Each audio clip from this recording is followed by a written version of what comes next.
Hi everyone. This video is about cooperating teachers. So if you are a cooperating teacher in local Central Virginia and you have a student teacher that's from Liberty University and you're going to have a supervisor that comes and visits your student teacher, then this is the video that you need to look at. So again, we want to thank you for serving as a cooperating teacher this semester. Some of you are going to be serving for 14, 15 weeks, and some of you may only be teaching or working with your student teacher for 7 or 8 weeks. So we'll talk about the difference in just a few slides. But we want to welcome you, and the reason that we are doing this online this semester, in the past we've had a history of having a workshop each semester, but some of you have served as a cooperating teacher for multiple semesters. We appreciate that, and we thought that this would be an easier thing than having you come to campus and fight parking and miss dinner at home and those types of things. So we're happy to do this. We hope that it will help you, that you can watch this video at any time and not have to worry about coming to campus for training or meeting. And of course, at the end of this, we'll leave a contact in case you have any questions. You can contact the supervisor that will be assigned to your student teacher, or you can contact us at LU. All right, thanks, and let's get started. Okay, again, welcome. And the first slide, you see there's a big heart there, and that is just our appreciation, our gratitude, our thankfulness that you're going to serve in this position, because you are very critical in the success of the student teacher that's placed with you. And I'm sure you know this, to those of you that obviously you've gone through the same thing before you were full-fledged licensed teachers. You had to do the same thing in student teaching. So thank you. The time that you're going to spend, the effort, all of those things, we just appreciate you, your expertise. Thank you very much. Let's talk a little bit about LU. Here's our mission, and we have it in bold yellow: to produce Christ-centered men and women with the values, knowledge, and skills required to impact tomorrow's world. And we just feel that that's so important, that they come out with the values, the knowledge, and the skills. And so we've been working on the values and knowledge with them, and of course the skills along the way, but they're really going to hone them in your classroom. So we thank you for that opportunity to help us meet our mission statement with our students. This is our conceptual framework in the School of Education.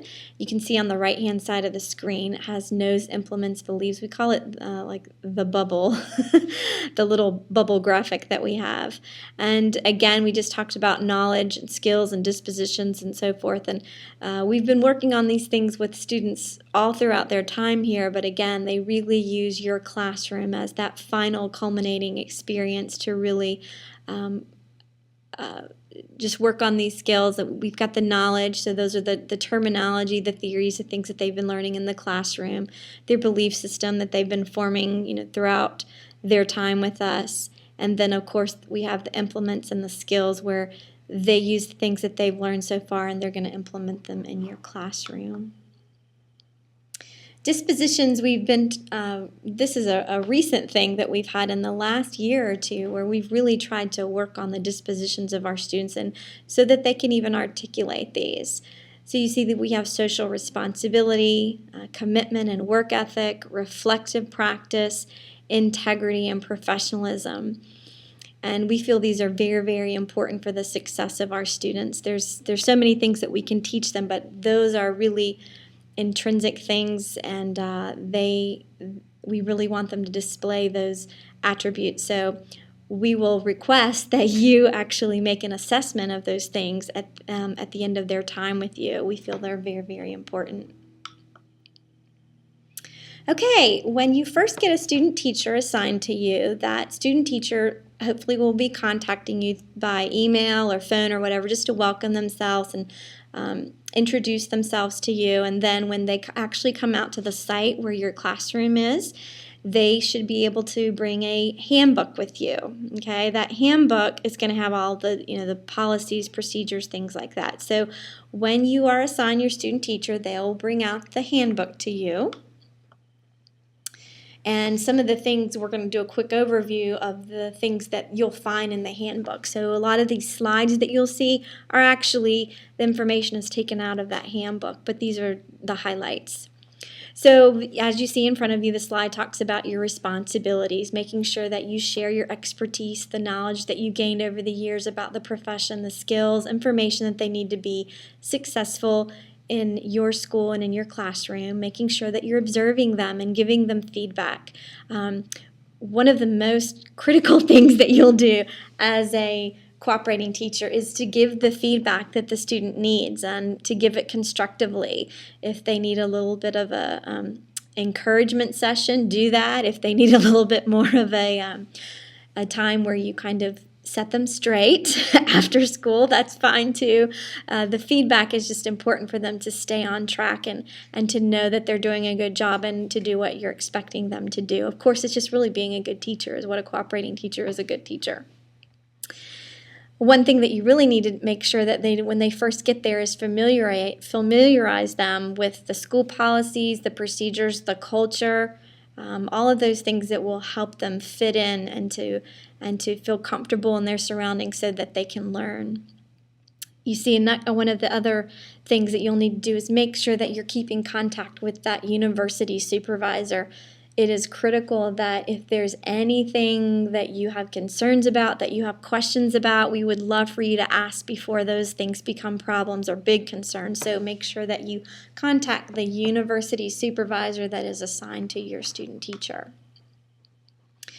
If you'll look at yourself kind of as a shepherd, that's a good way for you to think about your role with this student, making sure you know them, that they identify with you, they know you, and make sure that when you need to, you use the staff of direction, pull them in, give them encouragement, and then the rod of correction when you feel like they need a little bit more direction with that, and making sure they understand the boundaries and just the things that you expect of them so that they'll be successful and that they'll complete their placement and do it in an effective manner. These are just obviously a list of things that make a good cooperating teacher, and you can read them on the screen, but I really wanted to highlight the last one. That's why I took the time to highlight it in yellow at the end. A teacher. A good cooperating teacher is a teacher. So if you do those things that make you a good teacher, you'll be a good cooperating teacher. They can model from you. You'll know when they need better communication, when they need conferencing, those types of things. So we appreciate, again, your willingness to do that. We really try to practice a co-teaching model here, which means that the student-teacher really just gets right into teaching as soon as they can, that they don't sit on the sidelines, that they don't sit in the back of your room and text with their friends or whatever. They really need to go right in the first day that they're placed with you and begin assisting you in any way that you feel gets them active and involved with the learning that's going on in your classroom. There's little indicators here on the screen of things that facilitate that, making sure that they understand the physical space in the classroom, even providing them with a nice desk to work at so that they feel a part of the classroom, that they have a space to put their book bag and all the materials that they're going to need to teach for the day, so making them a part of the classroom. They need to begin working with students and groups of students right away. Again, as much as you can, as much responsibility as you feel that they can successfully have that first week with you is invaluable to get them right on the right path to having a successful placement. You'll notice one of the indicators on the screen talks about the amount of time the student teacher's left alone. We know that sometimes that's important for them to be left alone with the student so they can have that understanding and role of being the teacher in charge. But we don't encourage that you, as the cooperating teacher, leave them alone for long extended periods, like whole days at a time, is probably not a good thing. So making sure that if you're co-teaching and you're sharing responsibilities and working together, that it should be a win-win for both of you and your students. The next slide, you'll see that it talks about you as the cooperating teacher and making sure that your student teacher, that you've gone over what you expect from them. basically in the materials that you want them to use, the time that you expect them. So for instance, if teachers report at 8 o'clock, but you're a morning person and you really like to get going and get things ready by 7:30, then you really need to make that clear to the student. You're required to be here at 8 o'clock, but my expectation is that you will be here at 7:30 or whatever it is the time that you want them to be there to get ready for the day, to pre-conference with you before the day. All of those types of things that help them to understand these are the expectations that my cooperating teacher has of me. If I can do these things, I will be successful in this placement. Even talking to them about the grade book. I know most of you use online grade books now, and some people feel comfortable allowing student teachers to work in their grade book. Some of them do not. So if you'll just be very specific about things that you expect them to do. I expect you to be able to work in the grade book, or that's confidential, and I really would rather do the grades myself. You can grade the papers, but I'll put in the actual number grades and the spreadsheet and so forth. So just be very, very, very specific in what you really want the student teacher to do, what their boundaries are, and what will make it a happy, comfortable place for everybody involved. One of the first things that you're going to want to do with your student teacher, and probably just even the first week that you have them, is plan out a schedule for your semester of how the student teacher is going to gradually take over duties of the classroom, teaching duties, outside duties, bus duty, study hall, all the different types of things that you may have as a teacher, all your different duties. Plan out how that student teacher will gradually take over those duties and work with you. So that's one of the first things that you probably want to do, is create a schedule. That way it gives the student teacher an understanding of what they're going to be expected to do throughout the semester, and kind of gives them a way to anticipate things. And the next slide is, I called it Living the Life of a True Teacher. We know that teaching is not like an 8 to 2:30 or 3:30 job. It is much more than that. And so we really want them to live the life of a true teacher. So again, if you'll really be specific in their expectations, what duties do they have? Lunch duty, bus duty, study hall duty, any of those kinds of outside duties that are outside of the classroom that you really want them to participate in and that they need to do. Let them know that. Also, make sure that they understand before and after school events. You can tell them, school dismisses at 2:10, but then I have yearbook club, or I have, track practice or whatever. So they really need to understand all the duties that you have, and then you need to explain to them how that fits in with their schedule. Do you want them coming to faculty meetings? As much activity as they can have with you, we're happy about that, because we feel like it gives them a true capture of the life of a teacher. So as much as they can do, we encourage that. We don't want you to tell them, oh, you don't have to do this, you don't have to do that. We're great with you having high expectations for them, but just let them know the expectations. So again, we have listed up here such things as faculty meetings, IEP meetings. We understand the confidentiality issues with that, so you may or may not want them to be participating in some of those types of things, but if you'll just be specific about your expectations, it's so helpful for both you and the student teacher. Sometimes you may have professional development workshops after school, like new software that's being installed, and you have to go learn how to do that. So you may want your student teacher to go along with you so they understand the new software that you're having to use. So anything like that, if you'll just tell them, this is an expectation that I'm staying after school, so you're staying after school, we're going to go to this workshop together, just let them know.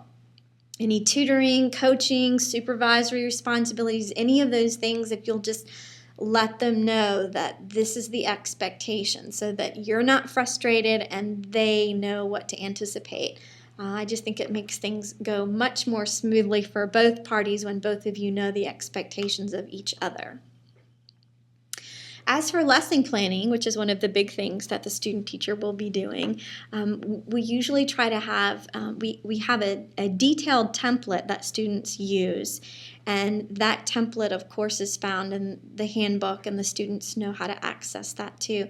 But we usually ask that they begin with using these detailed lesson plans, and then after at least a week of each subject. So if they're an elementary person and they're going to teach reading one week, then they'd have these detailed lessons for at least a week of reading. And then the next week they're going to have reading and social studies. So that the second week, if they're teaching social studies, they have these detailed lessons of social studies, but maybe they can go to block plans and reading. So really all of this is contingent on you, the cooperating teacher, what you feel is appropriate for the student teacher.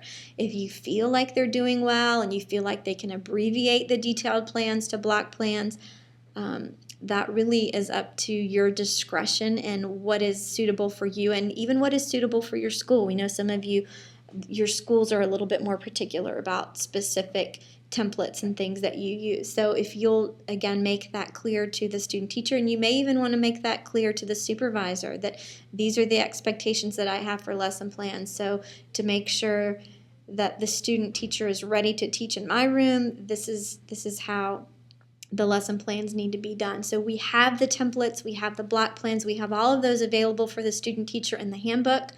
But we want you as the cooperating teacher to be the official person that decides whether the plans are acceptable or not, and that they meet your requirements. So it would be even best if you could initial those plans, initial that you agree that these are acceptable plans and that you feel that they would lead to an effective lesson. If you need help, if you have questions, or you're unsure of something, or your student teacher is having some behaviors or something that you're really not sure about, or that you question or you have a concern about, please contact the supervisor that is assigned to your student teacher immediately. Call them, email them, make sure that as soon as you have an inkling of a problem, that we can solve it very quickly before it becomes a crisis. It's definitely better to be proactive, and we know this as teachers. When you're proactive, you have better success instead of waiting to be reactive. So if you have any questions or concerns, please contact the student teacher. You can also email soe@liberty.edu. The phone number for our School of Education is 434-582-2445, but we recommend that before you use just a general School of Ed number, that you contact the supervisor, because they're going to know the student better. They're probably going to know the scenario better. So please contact the supervisor first, and then if you still have other concerns or you can't get a hold of them quickly enough, contact us at 434-582-2445. Okay. Supervisors, they are there to communicate with you. They're going to visit you, have phone calls with you, emails with you. They'll be out there to observe, and of course they get the paperwork to the licensure specialist. Those things that you fill out, they'll give that to our licensure specialist. There's more training and forms. If you have not had enough, visit this website, and there are more forms, and you'll find the student teaching handbook and so forth there. You should have one in hard copy, but if you want to look at this website, it's available for you.